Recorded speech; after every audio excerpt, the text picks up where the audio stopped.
All right. Welcome back, my dear students. Welcome to the second lecture of the CA Foundation Law Writing Practice Batch with me, CA Preeti Agarwal. हम हर unit में से 5 questions की writing practice कर रहे हैं.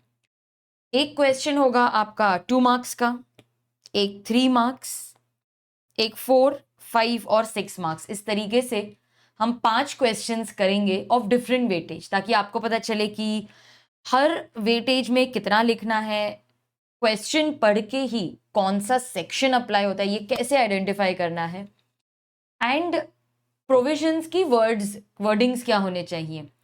क्योंकि आजकल own words में लिखोगे तो मार्क्स नहीं मिल रहे हैं, तो हम वर्डिंग्स पे भी ध्यान देंगे कि प्रोविजंस में आपके लीगल टर्म्स, की वर्ड्स इंक्लूड होने चाहिए.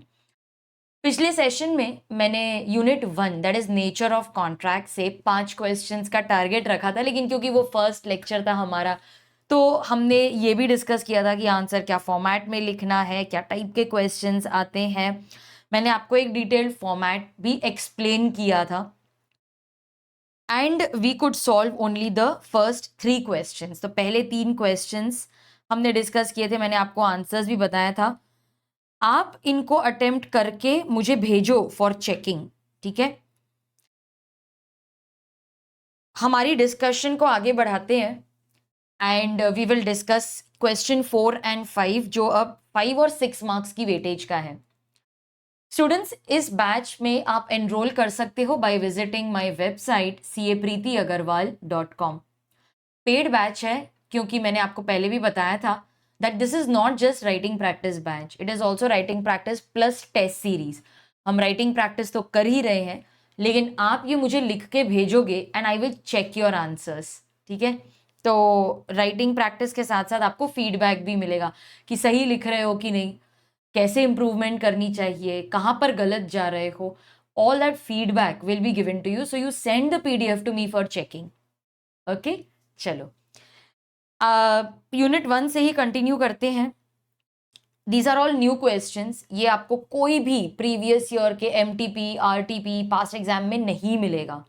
सो these are all brand new questions, just like they are asked in your main exam. मेरी कोशिश है कि मैं आपको जो वेराइटी है कि थ्योरी भी पूछूं, केस बेस्ड भी पूछूं, स्मॉल क्वेश्चंस जो सब क्वेश्चंस वाले हैं, डिफरेंस बिटवीन, ऐसे वैरायटी के क्वेश्चंस डालूंगी. यूनिट 2 में जो कंसिडरेशन है उसमें मैंने एक थ्योरी क्वेश्चन भी डाला है, बिकॉज उस चैप्टर में से काफ़ी सारे थ्योरी क्वेश्चंस आते हैं, कंसिडरेशन में से काफ़ी थ्योरी क्वेश्चंस आते हैं.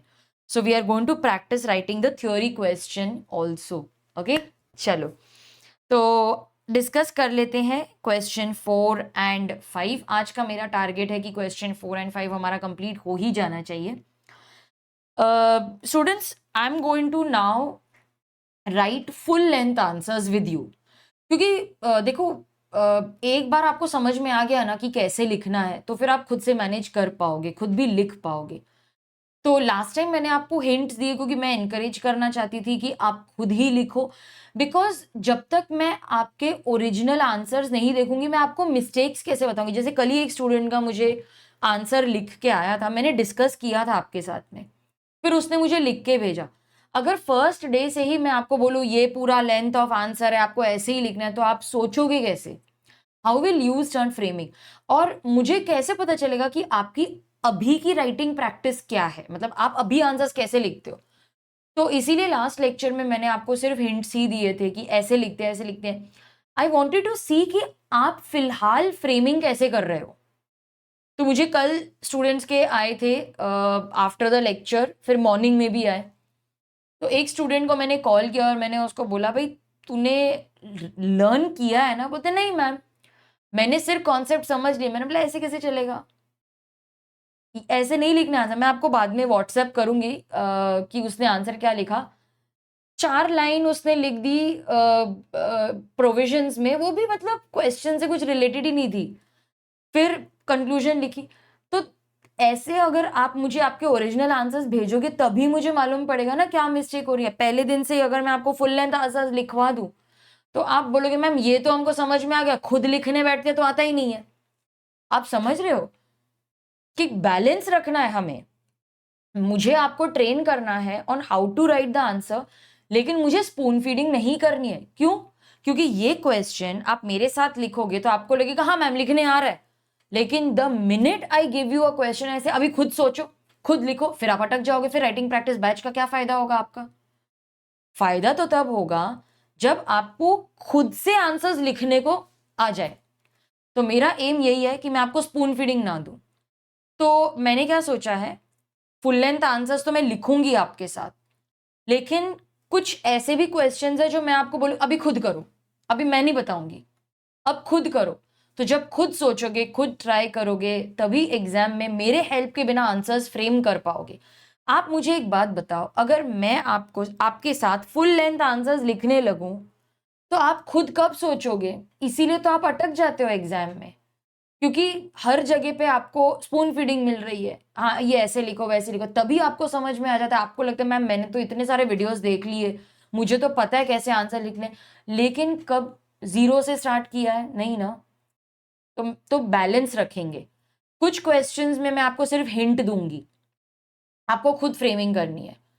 कुछ में मैं पूरा लेंथ लिखवाऊंगी, और कभी कभी मैं बोलूंगी ये क्वेश्चन खुद ही करो, मैं हेल्प ही नहीं करूंगी आपको।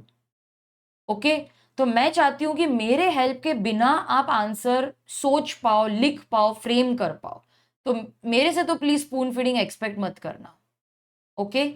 चलो, आज हम फुल लेंथ लिखेंगे, क्योंकि शुरुआत है ना। पहले 2-3 यूनिट्स में आई विल ट्रेन यू कि फुल लेंथ आंसर कैसे लिखना है, क्या क्या इंक्लूड करना है।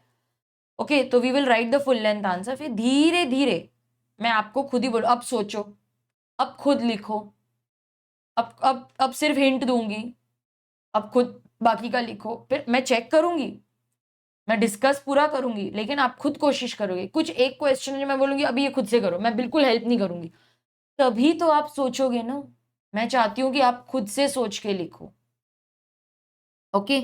चलो, तो पिछले सेशन में मैंने हिंट्स दिए थे आपको, फिर आपने जो मुझे होमवर्क दिया वो मुझे समझ में आया कि अरे ये तो ये गड़बड़ है, वो तो मैं फीडबैक दे पाई। अब आपको आपकी मिस्टेक्स पता चल गई हैं, ठीक है, कि आप प्रोविजंस नहीं लिख रहे, आप लीगल वर्ड्स नहीं इंक्लूड कर रहे, थोड़ा सा ही लिख रहे हो, मिस्टेक्स पता चल गई। अब उस पे काम करेंगे, ठीक है। तो आज का जो हमारा सेशन है उसमें हम फुल लेंथ, मतलब sentence by sentence, word by word में आपको लिखवाऊंगी कि ऐसे लिखना है।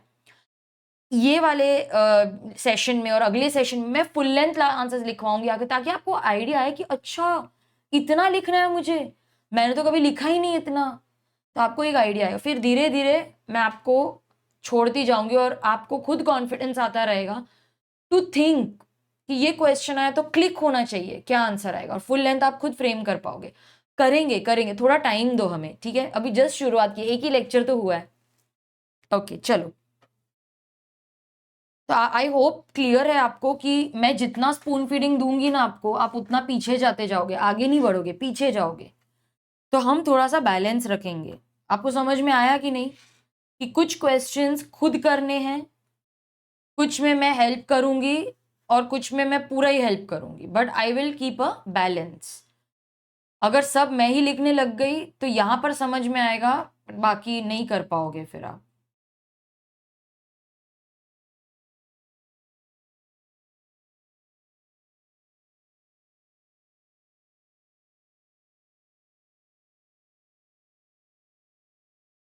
ओके चलो,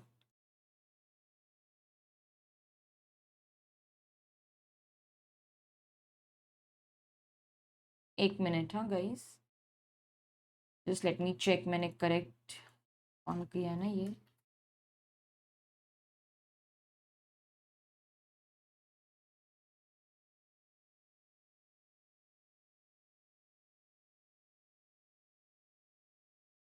करेक्ट।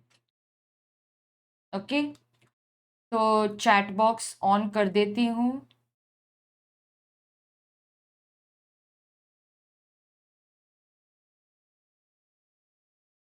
हाँ, अब ऑन हो गया। स्टूडेंट्स, चैट बॉक्स आपके लिए अवेलेबल है। चैट बॉक्स में आप अपने आंसर्स लिखो, जो मैं पूछ रही हूँ वो लिखो। एंड अगर आपने लेट ज्वाइन किया है तो मैं ये बता दूं आपको कि मैंने क्या डिस्कस किया अभी। पिछले सेशन में हमने डिस्कस किए थे क्वेश्चन जहां पर मैंने आपको हिंट्स दिए थे कि ये आपको ऐसे लिखना है, वैसे लिखना है। तो फिर मुझे स्टूडेंट्स के आंसर्स लिख के आए तो मुझे समझा कि वो क्या मिस्टेक्स कर रहे हैं और मैंने फीडबैक दिया था आपको। यस, तो मैंने आपको हिंट्स दिए थे क्योंकि मैं जानना चाहती थी कि आप आंसर्स कैसे लिख रहे हो।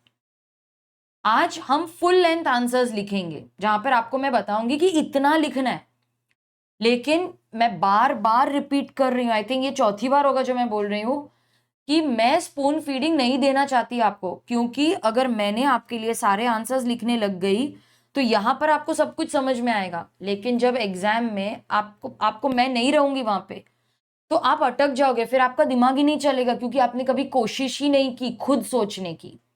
ओके, तो I will keep a balance.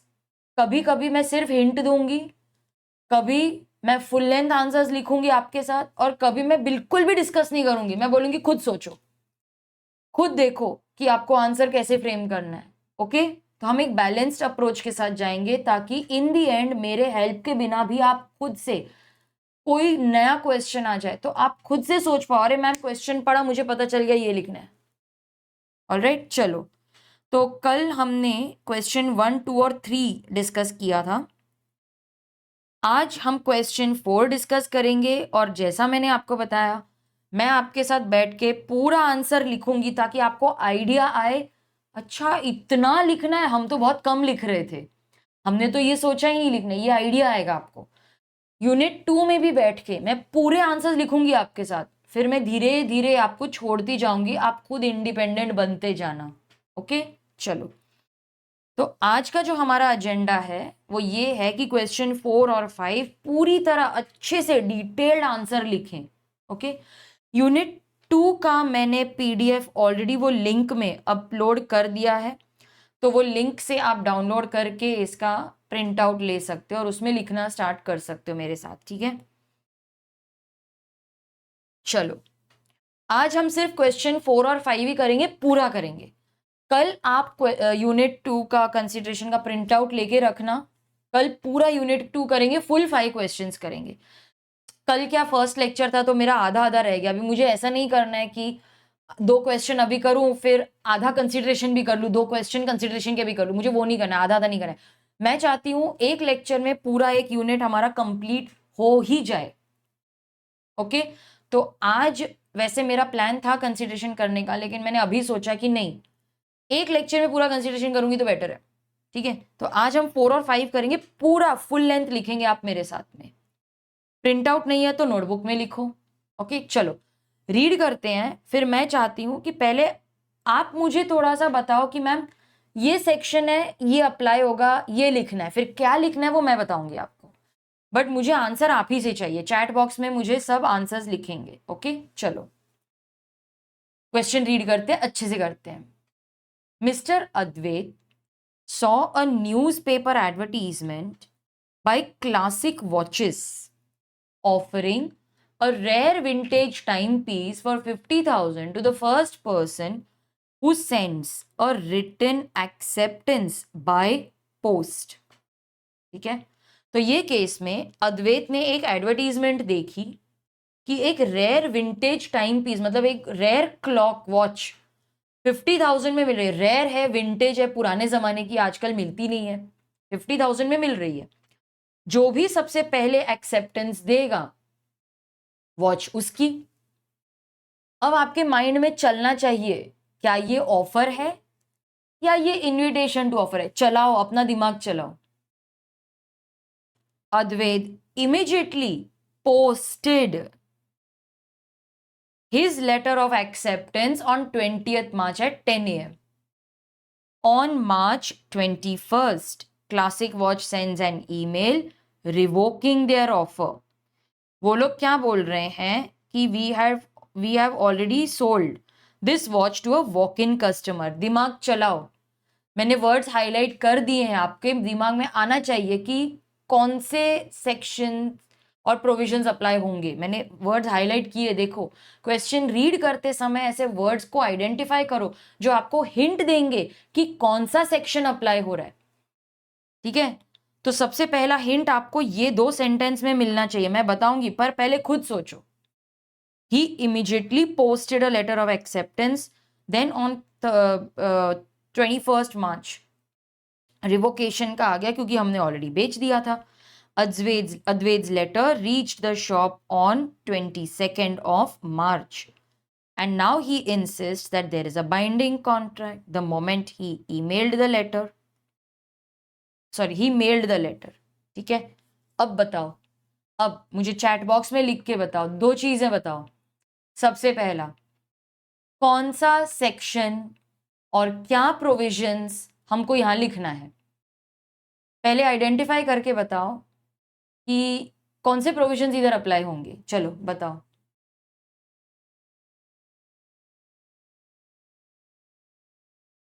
क्या प्रोविजंस अप्लाई होंगे यहां पर.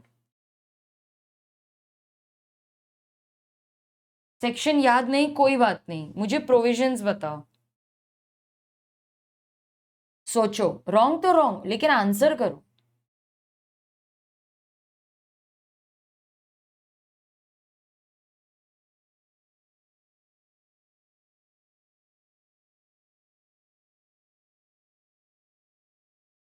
कौन सा सेक्शन अप्लाई करें यहां पर, कौन से प्रोविजंस आएंगे इधर. मैंने कीवर्ड्स हाईलाइट किए हैं.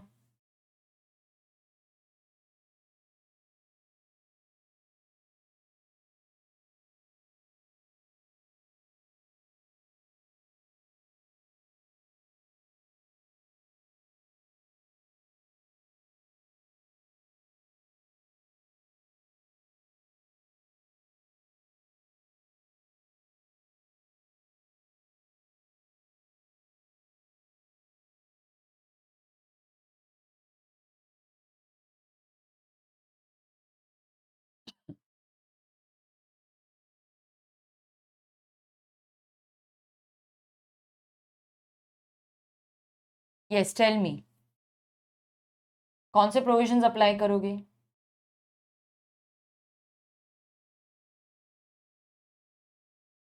कंफ्यूज हो गए.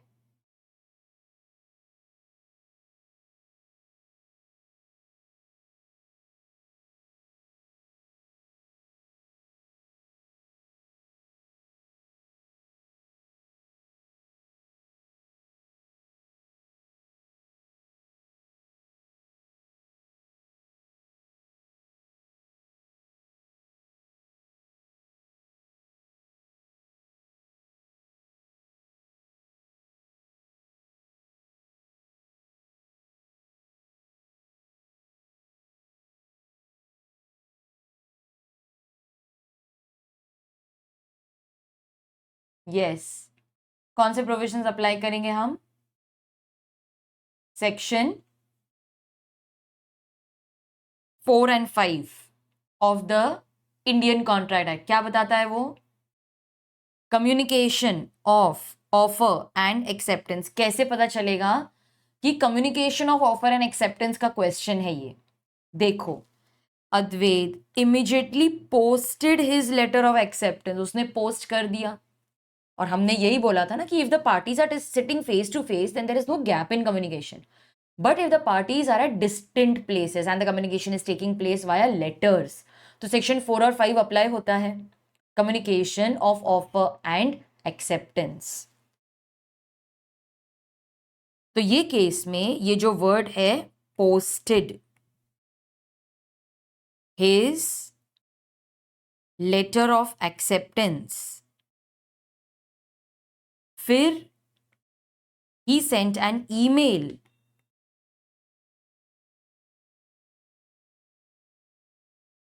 revoking the offer. ये हिंट है that you need to apply section 4 and section 5 which relate to communication of offer and acceptance.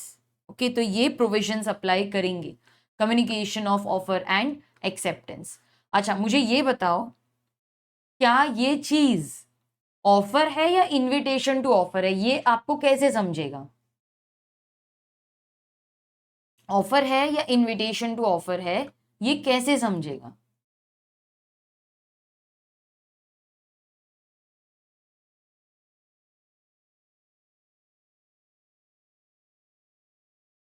Newspaper में जो एडवर्टीजमेंट दी जाती है ना, ये कॉमन है, ये ध्यान में रखना। न्यूज़पेपर में जो एडवर्टीजमेंट दी जाती है वो एक ऑफर है, ठीक है। ये जो एडवर्टीजमेंट है ये ऑफर है कि मैं ये 50,000 में दे रहा हूं, लेना है तो बोलो। इनविटेशन नहीं है। इज इट इनवाइटिंग कि भाई अभी तू ऑफर दे, देखने में तो नहीं लग रहा है।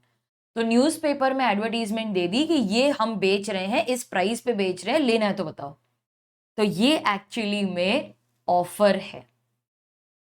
यस। अच्छा, उसने एक एक्सेप्टेंस भेज दिया तो ये एक्सेप्टेंस हो गया, ठीक है। तो ये इनविटेशन टू ऑफर का क्वेश्चन नहीं है, उसके बारे में नहीं लिखना है मुझे। ये किसका क्वेश्चन है? ये communication of offer and acceptance का क्वेश्चन है ये, ठीक है। अभी क्लियर हो गया? हिंट मिल गया मुझे कि posted as letter, it reached, ये हिंट है कि सेक्शन 4 और 5 अप्लाई होगा। चलो अब फ्रेमिंग स्टार्ट करते हैं। तो हम क्या लिखेंगे? सबसे पहले हम क्या एक्सप्लेन करेंगे? मेरे साथ आप लिखो, कम्युनिकेशन ऑफ ऑफर। मैं पूरा आंसर लिखवा रही हूं आपको, ताकि आपको पता चले कि कैसे लिखना है। तो कम्युनिकेशन ऑफ ऑफर, आप सबसे पहले हेडिंग दोगे, फिर लिखोगे सेक्शन 4। सेक्शन आप पूरा वर्ड लिखोगे, एस एन वगैरह नहीं लिखना है, ऐसे नहीं लिखना है आपको, ठीक है। पूरा वर्ड लिखोगे, section 4। So communication of offer, section 4। अच्छा चलो बताओ, कम्युनिकेशन ऑफ ऑफर आपने क्या पढ़ा है? When is the offer communicated? Communication of offer is complete. मैं आपको सिंपल सेंटेंसेस में दूंगी, लेकिन ये लीगल है, आप ये एग्जाम में लिख सकते हो। ये मेरे टेक्स्ट बुक में भी लिखा हुआ है, मेरी जो कॉन्सेप्ट बुक है उसमें भी यही लिखा हुआ है। तो क्या लिखोगे आप? कम्युनिकेशन ऑफ ऑफर, फिर सेक्शन 4 करके उसको अंडरलाइन करोगे, क्योंकि हम प्रोविजंस में सेक्शन 4, सेक्शन 5 सब लिखने वाले हैं। तो communication of offer and acceptance दोनों सेक्शन 4 में है। क्या लिखोगे यहां पर?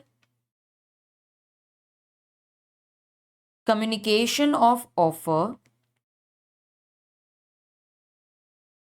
is complete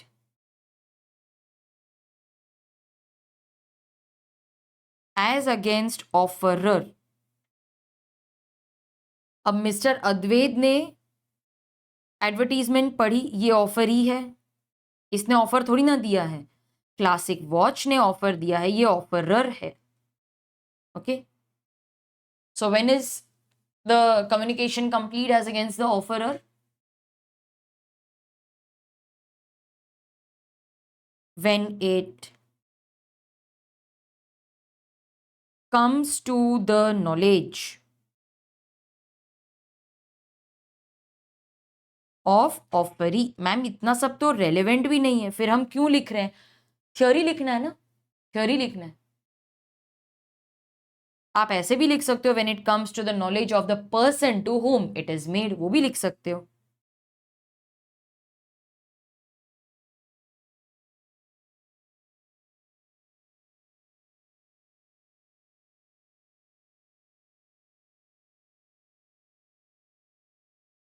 दोनों वर्ड्स चलेंगे, ठीक है। तो क्लासिक वॉचेस ने न्यूज़पेपर में एडवर्टीजमेंट दी थी, ये एक ऑफर है, ठीक है।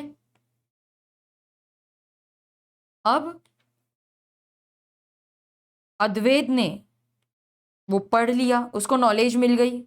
ओके, ही रेड, उसको नॉलेज मिल गई।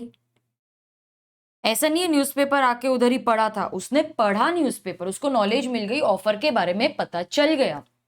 यस, ऑफर के बारे में पता चला अभी उसको। तो कैन आई से offer is properly communicated? Yes, offer is communicated. अब कम्युनिकेशन ऑफ एक्सेप्टेंस की तरफ आ जाते हैं। Communication of acceptance is also covered under section 4।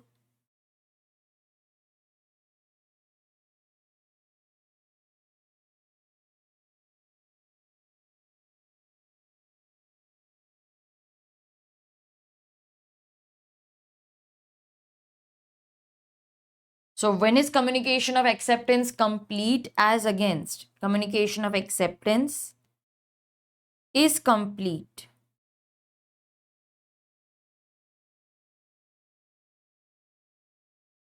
as against offerer when, बोलो क्या लिखेंगे इधर, बताओ कब कंप्लीट होगा एक्सेप्टेंस, और फिर हमको आंसर भी मिल जाएगा कि ये वैलिड कॉन्ट्रैक्ट है कि नहीं। प्रोविजंस हमने आइडेंटिफाई कर ली, बोलो when is it complete as against. देखो आप रिवाइज करके नहीं आओगे ना फिर नहीं लिख पाओगे, आपको लर्न करके आना है। व्हेन इज इट कंप्लीट बताओ, as against the offeror. Classic watch के लिए कब कंप्लीट होगा ऑफर, एक्सेप्टेंस कब कंप्लीट होगा। कॉन्सेप्ट आपको याद आया है कि नहीं, communication of offer and acceptance. ये देखो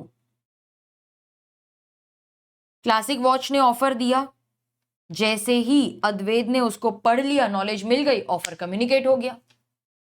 अब अद्वैत ने अपना लेटर ऑफ एक्सेप्टेंस लिखा, जैसे ही वो पोस्ट कर देता है, जैसे ही वो पोस्ट कर देता है properly addressed and stamped letter of acceptance, classic watches तेरा तो ऑफर एक्सेप्ट हो गया, तेरे लिए तो कॉन्ट्रैक्ट बन गया। तो जैसे ही ये पोस्ट कर देगा it means the offer is accepted. अच्छा, क्लासिक वॉच के लिए तो इस डे पे कॉन्ट्रैक्ट बन गया, अद्वैत के लिए कब बनेगा, when the letter of acceptance comes to the knowledge of the offerer, when it reaches him। दोनों के लिए अलग डेट्स है ना। तो जैसे ही अद्वैत लेटर पोस्ट कर देता है तेरे लिए कॉन्ट्रैक्ट बन गया, और जैसे ही ये लेटर मिल जाता है अद्वैत के लिए एक्सेप्टेंस कंप्लीट हो गया, यस और नो। तो क्या लिखेंगे हम यहां पर, communication of acceptance is complete as against the offeror when properly addressed and stamped letter of acceptance is posted by the offeree, या फिर एक्सेप्टर लिख दो। अब अगर आपको इसका बेटर वर्जन लिखना है, अच्छा इसका बेटर वर्जन लिखना है, so it is complete as against the offerer when the properly addressed, ये keywords हैं, properly addressed and stamped letter of acceptance। इसके बदले में आप better words क्या लिख सकते हो, ये तो simple words हुए ना, better words क्या होंगे, technically correct words क्या होंगे, when properly addressed and stamped letter of acceptance is put in the course of transmission. देखा आपने, लोग क्या लिखते हैं, इट इज पोस्टेड, लेकिन अच्छा क्या होगा लिखना, when it is put in the course of transmission by the offeree. तो आपने सिंपल क्या लिखा, when the stamped letter of acceptance is posted, इसके बदले अच्छा क्या लिख सकते थे, when the letter of acceptance, properly stamped and addressed letter of acceptance is put in the course of transmission by the offeree। ये एक बेटर वे हो गया ना, यस। तो हमने क्या लिखा, ऑफर कब कम्युनिकेट होगा, एक्सेप्टेंस कब कम्युनिकेट होगा, एज अगेंस्ट द ऑफरर। अब मुझे बताओ एज अगेंस्ट द ऑफरी क्या लिखूं, it is complete as against the offeree when, क्या लिखेंगे, क्या लिखेंगे यहां पे, आप अपनी टेक्स्ट बुक भी रिफर करके बता सकते हो अगर आपने लर्न नहीं किया अभी तक, तो क्या लिखेंगे बताओ। यस करेक्ट, बहुत अच्छे से आपने आपने तो पहले ही मुझे बता दिया चैट बॉक्स में, it is put in the course of transmission. आपने तो ऑलरेडी अच्छे वर्ड्स यूज कर लिए, very good. When the letter of acceptance is put in the course of transmission, बहुत अच्छा लिखा आपने। सिंपल वर्ड्स लिखने से अच्छा है कि वो वर्ड्स लिखो, excellent, very good. Put in the course of transmission सही लिखा है। अब मुझे ये भी आंसर करके बताओ, एज अगेंस्ट द ऑफरी में क्या लिखेंगे? When is it complete? When क्या लिखेंगे?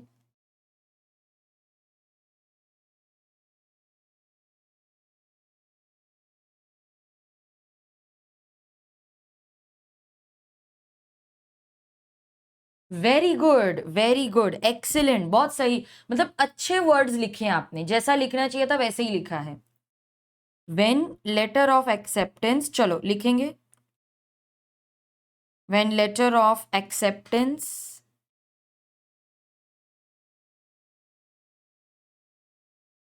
comes to the knowledge of offerer। सिर्फ मिलने से काम नहीं चलेगा, उसको पढ़ना भी चाहिए, उसकी नॉलेज में आना चाहिए, तब कम्युनिकेशन। अभी उसके पास लेटर आके पढ़ा था, उसने पढ़ा ही नहीं, उसने रीड ही नहीं किया। जब रीड करेगा तब कम्युनिकेशन कंप्लीट होगी। इस पे भी एग्जाम में क्वेश्चंस आते हैं कि आके पढ़ा है, मिल गया उसको तो कम्युनिकेशन हो गया, नहीं, जब वो रीड करेगा ना तब। तो ये ध्यान में रखना, इस पे भी क्वेश्चंस बनते हैं। अच्छा, अब हमने कम्युनिकेशन के बारे में बात कर ली। मेरी हैंडराइटिंग थोड़ी बड़ी है इसलिए जगह नहीं है, तो लेकिन आप मैनेज कर लेना अपने इसमें। मैंने थोड़ा इधर बड़ी हैंडराइटिंग में लिख दिया है। अब ये बताओ, अब हमने कम्युनिकेशन के बारे में लिखा, अब रिवोकेशन के बारे में लिखेंगे। चलो, रिवोकेशन ऑफ ऑफर, बताओ मैं क्या लिखूं इसमें? सेक्शन नंबर क्या आएगा बताओ?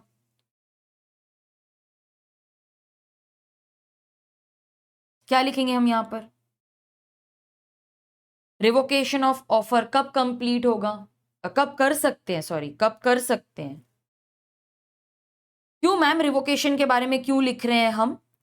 क्योंकि यहां पर रिवोकेशन मेंशन किया है ना, कि उसने अपना ऑफर दिया और फिर क्लासिक वॉच ने रिवोक कर दिया, ये बोल के कि नहीं नहीं हमने किसी और को बेच दिया है।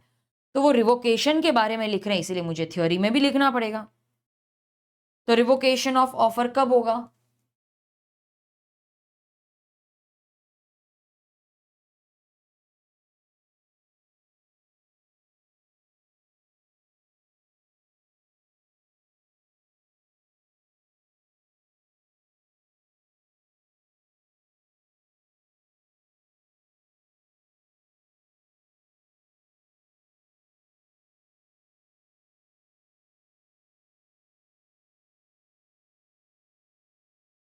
अब ये केस में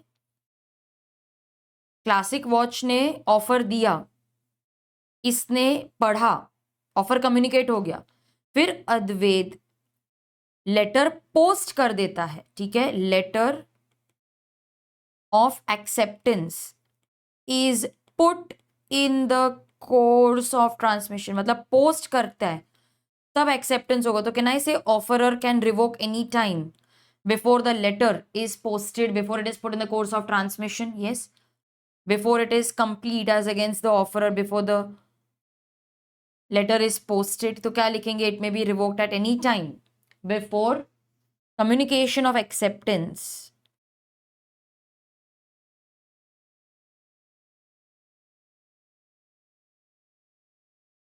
is complete as against the offerer। Proposer भी लिख सकते हो आप, कोई प्रॉब्लम नहीं है, ये भी करेक्ट है वर्ड। रिवोकेशन ऑफ एक्सेप्टेंस ये कब होगा? एक्सेप्टेंस कब रिवोक कर सकते हैं? एक्सेप्टेंस में be revoked any time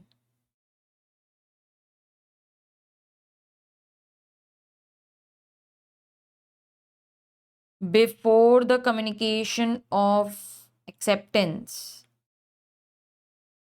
is complete against the offeree, या आप एक्सेप्टर भी लिख सकते हो। एक्चुअली वो एक्सेप्टर तब होता है जब वो एक्सेप्टेंस देता है, तब तक तो वो ऑफर ही माना जाता है। ठीक है,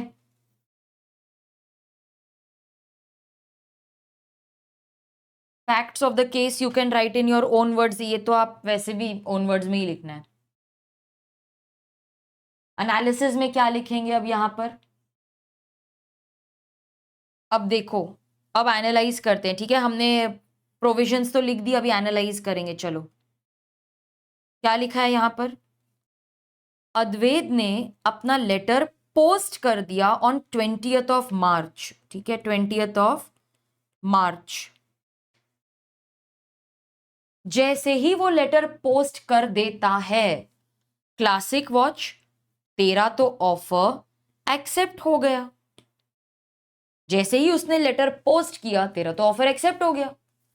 तो क्या अब क्लासिक वॉच रिवोकेशन कर देता, कर सकता है? वो तो अगले दिन ईमेल भेजता है, तो क्या वो रिवोकेशन वैलिड होगा? नहीं होगा, क्योंकि 20th को एक्सेप्टेंस हो चुका है। क्लासिक वॉच, तेरा ऑफर 20th को एक्सेप्ट हो चुका है, तो तू 21st को रिवोकेशन नहीं कर सकता, और तेरा रिवोकेशन अगर तूने डाला भी है तो वो वैलिड नहीं है, कॉन्ट्रैक्ट बन चुका है। You will have to sell the watch to Advait only. तुमने जो वो वॉक इन कस्टमर को वॉच सेल की है ना, वो एग्रीमेंट वॉइड है, वॉइड है, आपको इसी को देनी पड़ेगी। चलो, इसको फ्रेमिंग कैसे करेंगे अभी बताओ। एनालिसिस में हम क्या लिखेंगे? अभी आपको सॉल्यूशन देना, अभी आपने थ्योरी लिख दी। कम्युनिकेशन ऑफ ऑफर क्या होता है, कम्युनिकेशन ऑफ एक्सेप्टेंस क्या होती है, रिवोकेशन ऑफ ऑफर कब कर सकते हैं, रिवोकेशन ऑफ एक्सेप्टेंस कब कर सकते हैं, ये सब लिखा हमने। अब एनालिसिस में क्या लिखेंगे हम? एनालिसिस में आपको थ्योरी और क्वेश्चन के फैक्ट्स अब मिक्स करके लिखना है। अब आप अद्वैत, क्लासिक वॉच, ये सब मेंशन करोगे, तो क्या लिखोगे? हम उसको बोल रहे हैं कि अरे तेरा ऑफर एक्सेप्ट हो गया, कम्युनिकेशन ऑफ एक्सेप्टेंस कंप्लीट हो गई तेरे लिए। तो हम फ्रेमिंग कैसे करेंगे? Communication of acceptance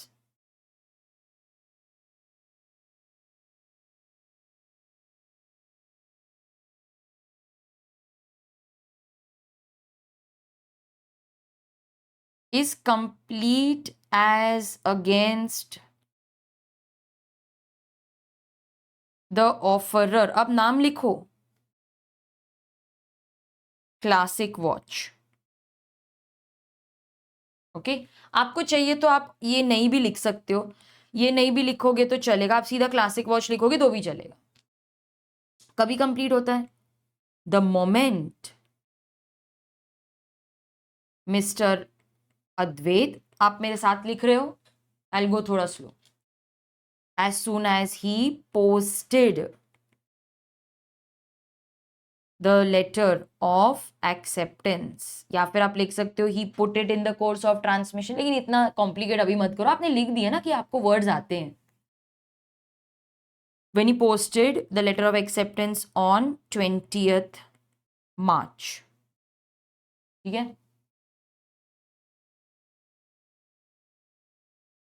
communication is complete as against the offerer the moment Advait posted the letter of acceptance on 20th of March। Classic watch, watch है, वॉचेज है, क्लासिक वॉचेज है।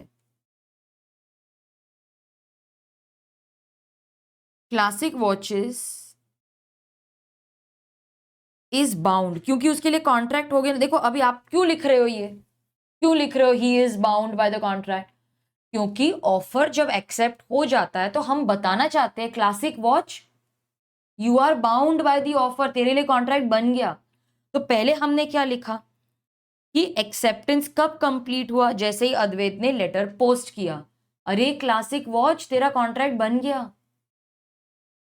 Classic watches is bound by the contract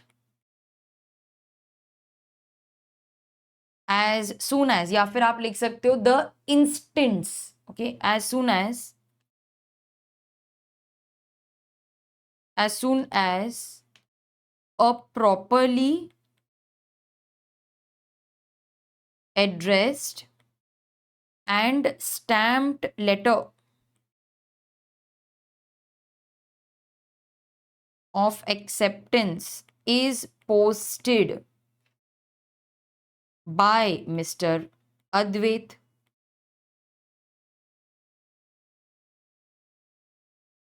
तो आपने ये बता दिया कि contract बन गया तेरे लिए। अब क्वेश्चन बात करता है रिवोकेशन की, तो मुझे उस पर भी कमेंट करना है ना कि रिवोकेशन कब कर सकते हो। एक लाइन छोड़ेंगे, पैराग्राफ बनाएंगे। Offer can be revoked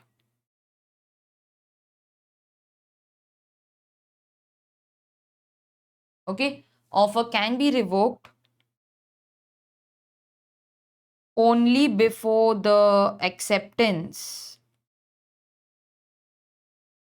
is complete as against classic watches,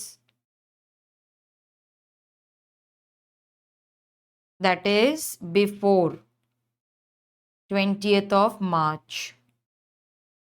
ठीक है, उसने ईमेल कब भेजा? 21st, तो मुझे कमेंट करना है email sent on 21st March does not amount to revocation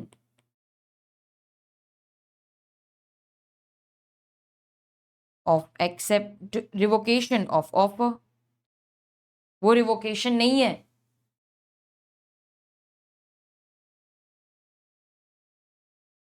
A valid contract is concluded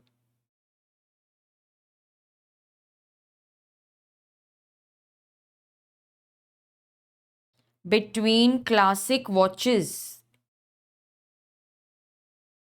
and Advait। एक वैलिड कॉन्ट्रैक्ट बन चुका है। आप लिख सकते हो ऑन 20th मार्च, बार बार हम यही बोल रहे 20th मार्च को कॉन्ट्रैक्ट बन चुका है। फिर क्या पूछा है उन्होंने? उन्होंने क्या पूछा है इधर? ओके, वॉक इन नहीं, कुछ पूछा नहीं है, तो यहां पर आप लिख सकते हो valid contract is concluded, sale to walk in customer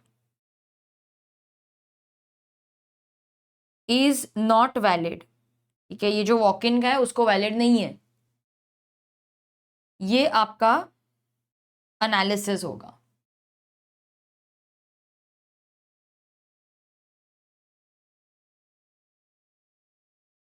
conclusion में क्या लिखेंगे? कंक्लूजन में क्या लिखेंगे? बस आपको 2 लाइन ही लिखनी है।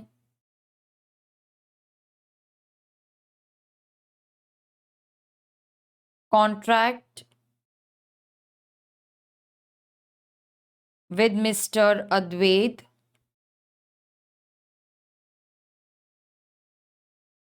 is concluded on 20th March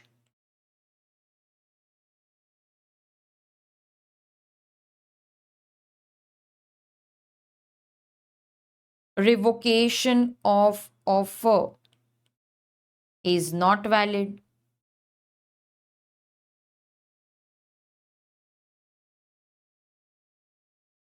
लेकिन अभी एक सोचने वाली बात है, यहाँ एक सोचने वाली बात है। क्लासिक वॉच ने तो वो वॉच सेल कर दी है ना, ऐसे ही हो गया ना, दे सोल्ड द वॉच। अरे मेरे साथ कॉन्ट्रैक्ट करके तुमने उसको वॉच दे दी, वो भी क्लासिक रेयर वॉच, अभी दूसरा पीस तो होगा नहीं। कैन आई से this is breach of contract? थोड़ा एक लेवल ऊपर सोचते हैं। वॉच तो गई, अब मेरे साथ कॉन्ट्रैक्ट बना, देखो it is legally binding, revocation valid नहीं है, मेरे साथ कॉन्ट्रैक्ट बन गया है अभी, लेकिन वॉच तो सेल हो गई। तो आपको ब्रीच का भी आप लिख सकते हो अगर आपको स्ट्राइक होता है एग्जाम में तो।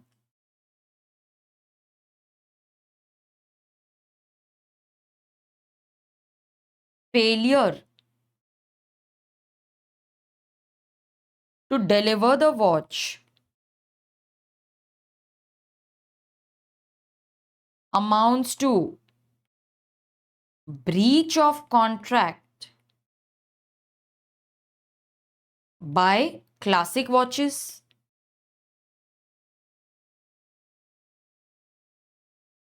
Advait can claim damages.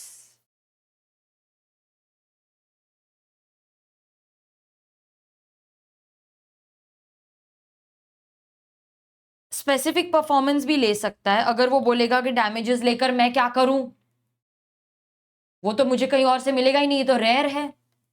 Can claim damages और he can sue for specific performance. Specific performance क्यों मिलेगा? क्योंकि वॉच रेयर है ना, रेयर है, एंटीक है, वन ऑफ अ काइंड है, तो आपको स्पेसिफिक परफॉर्मेंस भी मिलेगा। अगर आपको डैमेज चाहिए तो वो ले लो, वरना आप स्पेसिफिक परफॉर्मेंस भी मांग सकते हो। रेयर विंटेज है ना, रेयर है ना, रेयर है। मैम इतना लिखना है क्या हमको? ये तो सिर्फ 5 मार्क्स का है। अब आप देखो, मैंने तो बड़ी बड़ी हैंडराइटिंग में लिखा है ना, आप अपनी हैंडराइटिंग में लिखो, बहुत ज्यादा नहीं है ये, मुश्किल से 1 पेज का आंसर आएगा, अभी 5 मार्क्स का है। एक एक साइड तो लिखोगे ना, 1 1/4, 5 मार्क्स का है। 4 मार्क्स में 1 साइड आता है, 5 मार्क्स में 1 साइड, थोड़ा ऊपर का 1/4 तो लिखोगे ना। यहाँ पे आपको लग रहा है बहुत है, लेकिन इतना नहीं लिखा है हमने, ये बराबर लेंथ आ गई। ठीक है, तो इस तरीके से आपका पूरा आंसर फ्रेम करना है आपको।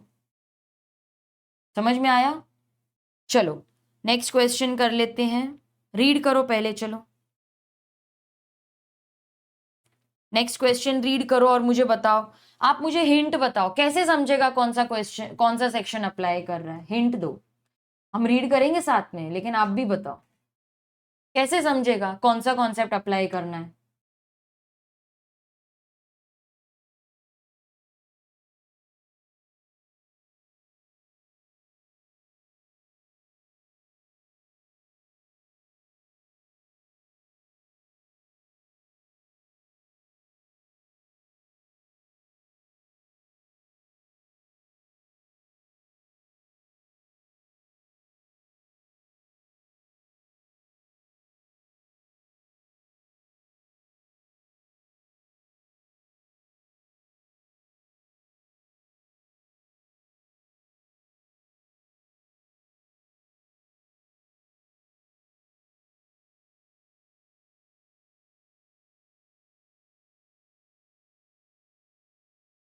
बोलो कौन सा सेक्शन अप्लाई करेगा? Exactly, perfect answer. It is put on display, display means it is invitation to offer, correct. ये हिंट है, देखो डिस्प्ले पे रखा है, प्राइस टैग में है, तो वो तो इन्विटेशन टू ऑफर है। अच्छा मेरे को एक बात बताओ, डिस्प्ले आपने बताया इन्विटेशन टू ऑफर है, करेक्ट, तो फिर ऑफर कौन दे रहा है वो बताओ, नाम बताओ, ऑफर कौन दे रहा है। और फिर बताना एक्सेप्टेंस किसके हाथ में है। मेरे दो क्वेश्चन है, ऑफर कौन दे रहा है और एक्सेप्टेंस किसके हाथ में है।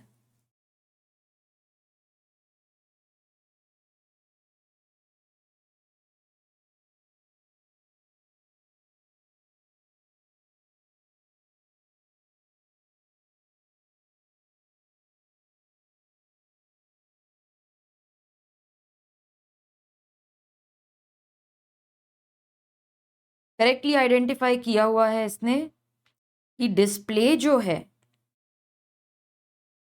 वो इनविटेशन टू ऑफर है। मेरा सवाल है फिर ऑफर क्या है बताओ,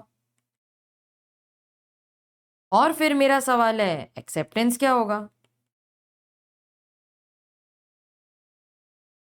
परफेक्ट, विनय ने ऑफर दिया है, वेरी गुड।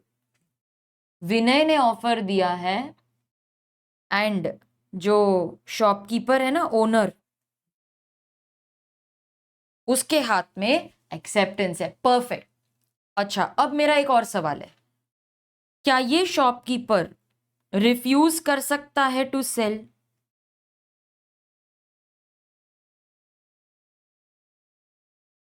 क्या ये रिफ्यूज कर सकते हैं, नहीं बेचूंगा, मुझे नहीं बेचना, क्या ये रिफ्यूज कर सकते हैं? Is the refusal valid?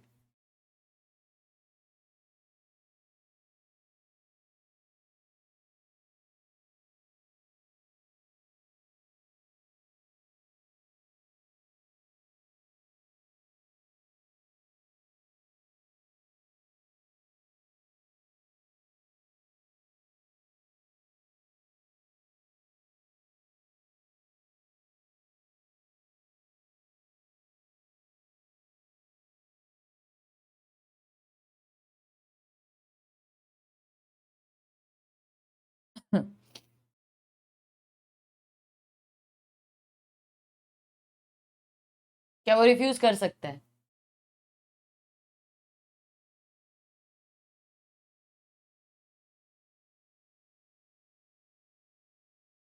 Yes, very good. Exactly, contract बना ही नहीं, तो वो रिफ्यूज कर सकता है। Yes, correct correct correct. चलो, अब क्योंकि अच्छा, ये ना बहुत कॉमनली आस्क्ड क्वेश्चन है, ऐसे बहुत सारे क्वेश्चंस पहले भी आ चुके हैं इनविटेशन टू ऑफर के ऊपर। एंड इनविटेशन टू ऑफर की थियोरी बहुत इंपॉर्टेंट है, इसीलिए मैंने ये यहां पर कवर किया है। तो अब हमने जो डिस्कस किया उसमें से आंसर बना लेते हैं, ठीक है? पहले पहले खुद बना लेते हैं। A prominent electronic store displayed a high-end laptop in the glass window with a prominent price tag। तो ये जो डिस्प्ले किया है ये इनविटेशन टू ऑफर है, ठीक है? मिस्टर विनय एक कस्टमर है, he entered the store and he told I accept your offer. पहले तो ये गलत है, वो जो डिस्प्ले है वो ऑफर है ही नहीं, वो तो इनविटेशन टू ऑफर है। आई एक्सेप्ट, ले ये लो पैसा। मैनेजर ने बोला that the price was a printing error, actual price is 75,000, therefore he refused to sell it। Mr. Vinay argued that display was general offer। No, display आपने मुझे correct बताया, display तो offer नहीं है, इनविटेशन टू ऑफर है। His statement that a binding contract was made, वो बोल रहा है वो तो वैलिड है ही नहीं, वो बोल रहा है लेकिन वो वैलिड नहीं है। He filed a complaint, क्या वो कंप्लेन करना सही है? नहीं, शॉपकीपर रिफ्यूज कर सकता है। You must determine whether the store is legally bound to, अच्छा, you must determine if the store is legally obligated to sell the laptop at the display। You must determine मतलब answer करो whether the store is legally obligated to sell the laptop। इस चीज को आपको conclusion में भी लिखना पड़ेगा। मैंने बताया था ना, क्वेश्चन के लास्ट में जो पूछते हैं उसका आंसर हमको कंक्लूजन, आप एनालिसिस में तो लिखोगे बट कंक्लूजन में एक सेंटेंस में आपको लिखना है, if the store is legally obligated to sell the laptop at the displayed price. आपने मुझे पहले ही बता दिया नो, कोई ऑब्लिगेशन है ही नहीं। आपने मुझे बता दिया that he can refuse, the refusal is valid, क्योंकि डिस्प्ले सिर्फ इन्विटेशन टू ऑफर है। इनफैक्ट विनय ने ऑफर दिया है विच कैन बी एक्सेप्टेड और रिजेक्टेड बाय द शॉपकीपर। तो इसका आंसर नो है, ये हमको अभी मालूम पड़ गया है और यही चीज हम कंक्लूजन में लिखेंगे। अच्छा, अब मेरा अगला सवाल है, आंसर करो। हम प्रोविजंस में क्या कॉन्सेप्ट एक्सप्लेन करेंगे, फिर मैं लिखना स्टार्ट करूंगी, पर पहले आप ही बताओ क्या लिखना चाहिए मुझे प्रोविजंस में, कौन से कॉन्सेप्ट एक्सप्लेन करने चाहिए?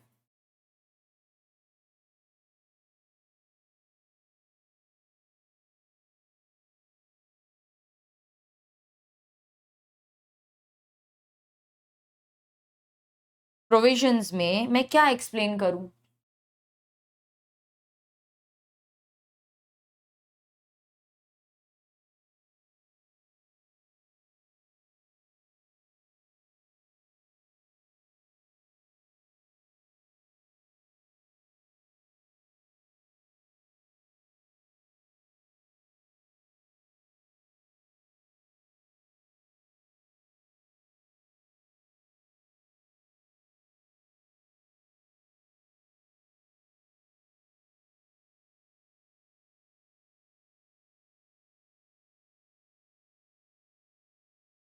Very good.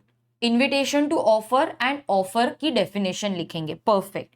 तो प्रोविजंस में हम लिखेंगे इनविटेशन टू ऑफर। ऑफर की मुझे डेफिनेशन नहीं लिखनी है, मुझे ये लिखना है कि इनविटेशन और ऑफर में क्या फर्क है। Invitation to offer and offer में क्या फर्क है, डेफिनेशन लिखने की जरूरत नहीं है, ठीक है। लेकिन करेक्ट आपने आइडेंटिफाई किया है, ओके। ये मेन है, ये आपको लिखना है, ठीक है। अब मेरे को बताओ, रेफरेंस केस लॉ में मैं क्या लिखूं, कौन से केस लॉ का मेंशन करूं मैं यहां पर। आप शॉर्ट में भी लिख सकते हो कि आप मैम ये केस लॉ अप्लाई होगा इधर, आप शॉर्ट में भी बता सकते हो मुझे नाम।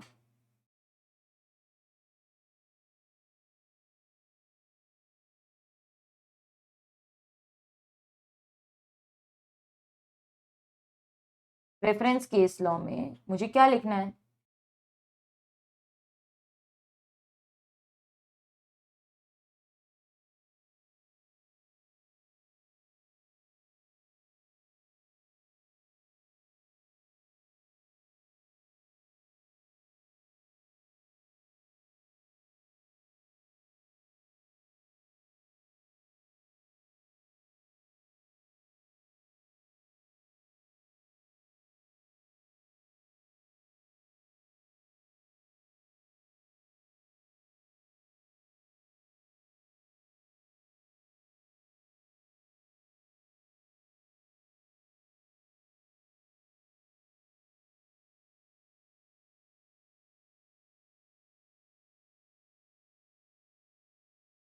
कौन सा केस लॉ आएगा, जल्दी बताओ।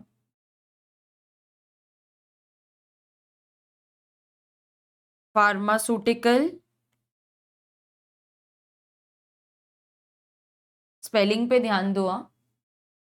Pharmaceutical society of great Britain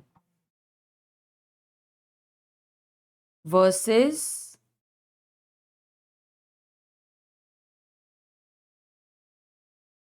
booths cash chemist southern bracket में आता है limited.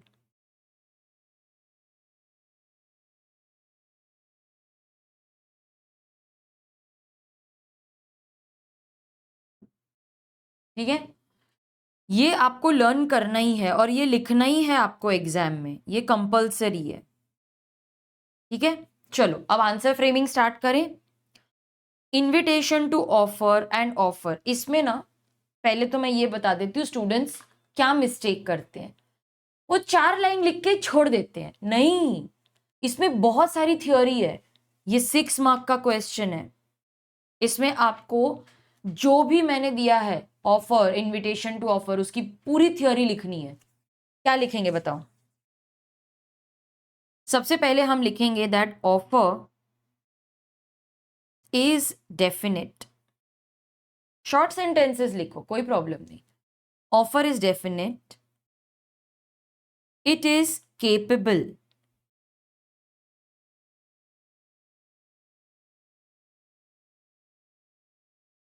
of converting an intention into a contract। जैसे यहां पर ऑफर नहीं है, ये तो डिस्प्ले है। डिस्प्ले मतलब it is inviting offer from the customer, customer gives the offer. लेकिन हम बताना चाहते हैं कि ऑफर जो होता है वो बहुत ही डेफिनेट है, इट कैन बी एक्सेप्टेड और rejected immediately, okay. So it is capable of converting an intention into a contract.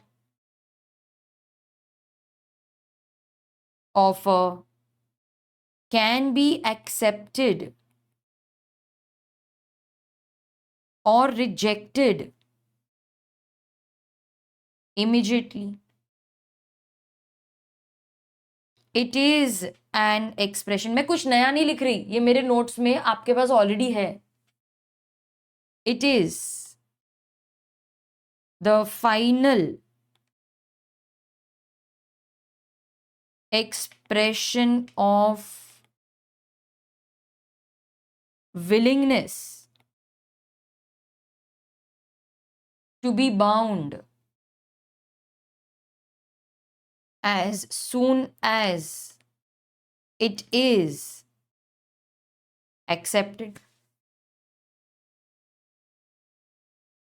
ठीक है, 2 लाइन लिख ली हमने। अब इनविटेशन क्या है, देखो 2 लाइन ऑफर की लिखो, 2 लाइन एक्सेप्ट इनविटेशन की लिखो, और 2 लाइन लिखो कि मुझे कैसे पता चलेगा ऑफर और इनविटेशन में क्या फर्क है। तो 6 पॉइंट्स आ गए। Invitation to offer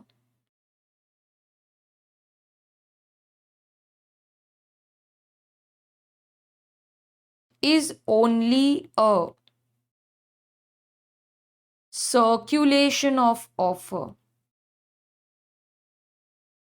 It comes before a definite offer.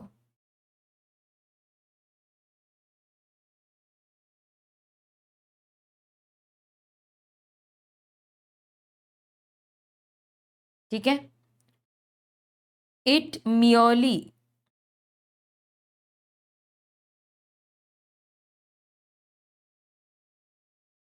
invites offer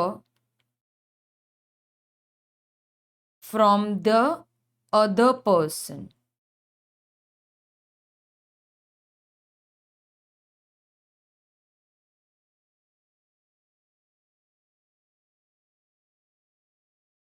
ठीक है, लिखा।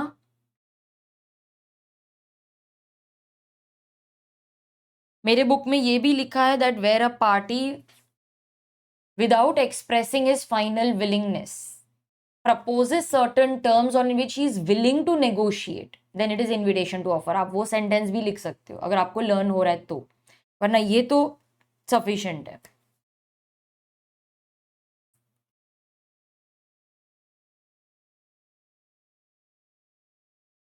और क्या लिखेंगे?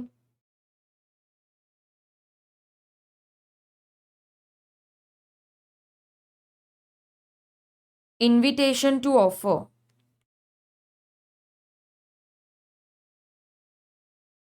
Does not become agreement upon acceptance, वो भी लिख सकते हो।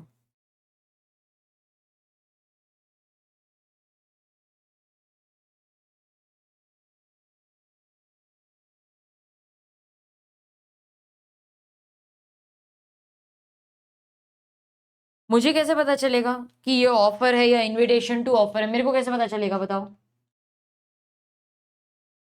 How will I know? Offer में the person is bound as soon as it is accepted. Yes, in case of offer,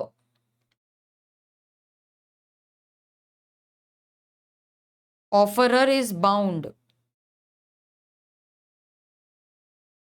as soon as it is accepted.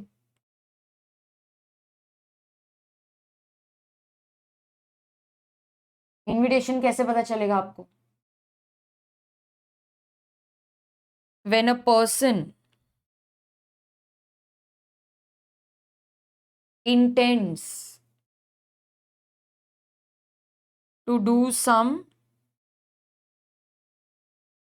further act, मतलब मैं आपको invite कर रही हूं कि आप ऑफर दो,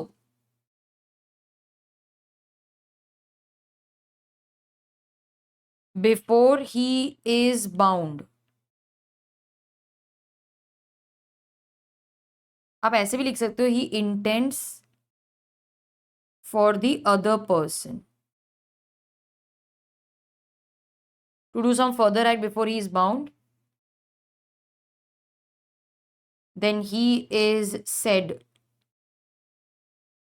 to have made an invitation to offer। मतलब हम एक्सपेक्ट कर रहे हैं कि सामने वाली पार्टी तू ऑफर दे। ठीक है, तो ये हो गया मेरा। कितने पॉइंट्स आ गए देखो, 1 2 3 4 5 6 7, बहुत है। ये पर्टिकुलर क्वेश्चन में मैक्सिमम मार्क्स प्रोविजंस पे ही हैं, इसमें एनालिसिस वगैरह में भी इतने मार्क्स नहीं है, प्रोविजंस। तो स्टूडेंट्स क्या मिस्टेक करते हैं पता है? वो इनविटेशन टू ऑफर और ऑफर की 2 लाइन 4 लाइन लिख के छोड़ देते हैं। सब लिखना है, पूरा थियोरी लिखना है। इनविटेशन टू ऑफर का कोई भी क्वेश्चन आएगा तो पूरी थ्योरी लिखनी है, फैक्ट्स ओन वर्ड्स में। और फार्मास्यूटिकल सोसाइटी ये इंपॉर्टेंट है, मैंने आपको बताया, ये नाम लर्न करना है आपको कंपलसरी। अच्छा बताओ, अभी एनालिसिस में ना मुझे क्वेश्चन के बारे में भी मेंशन करना पड़ेगा, क्या लिखेंगे? आपको पूरा लिखना है। Display is invitation, Vinay has given an offer, shopkeeper can either accept or reject. पूरा लिखना है आपको, मतलब आपको फ्लो बताना है। Display of goods is simply an invitation to offer. Mister Vinay, उसने कैश दिया ना कुछ, mister Vinay by presenting cash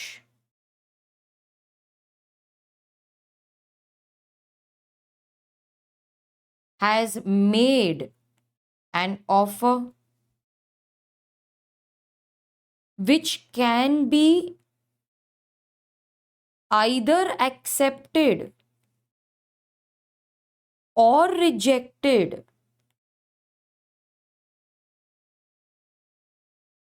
by the shopkeeper.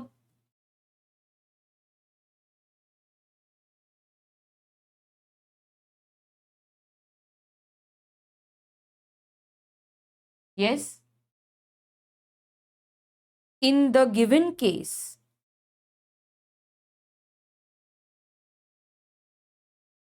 shopkeeper refused to accept the price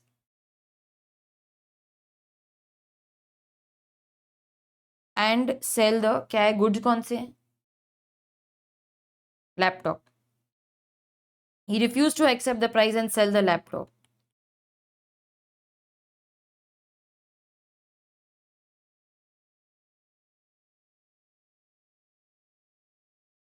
His refusal is valid. No contract is concluded between Mr. Vinay and the shopkeeper. And में क्या पूछा है? Is he legally obligated? No, he cannot be bound. Shopkeeper cannot be bound to sell the laptop to Vinay. Cannot be compelled लिखेंगे तो better रहेगा, bound नहीं, cannot be compelled. Okay. अब conclusion में क्या लिखेंगे हम? कंक्लूजन में क्या पूछा है? Is he legally obligated to sell? आप बोलोगे from the above we conclude that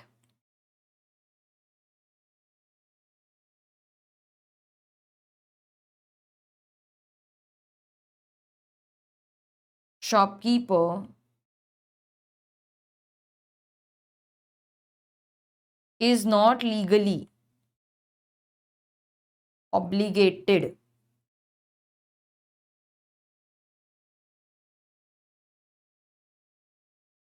to sell the laptop to Mr. Vinay.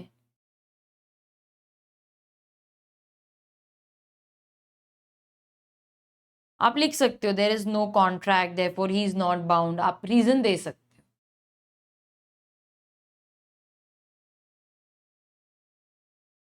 ठीक है, एक बार दिखा देती हूँ हमने क्या लिखा, ये देखो.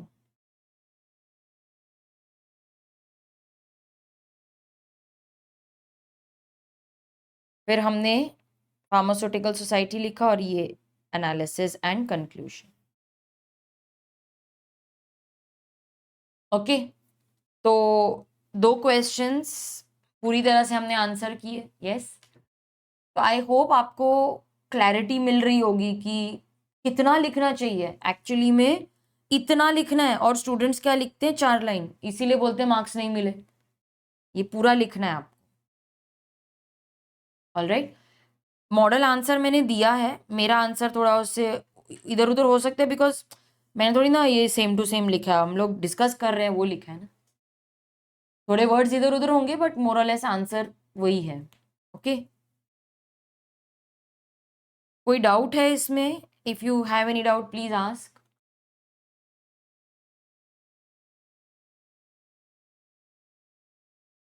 ठीक है,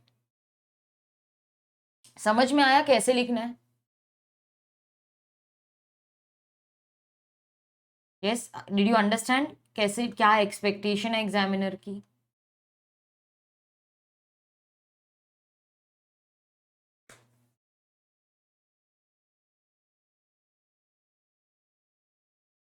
ओके, चलो अब कल का एजेंडा क्या है?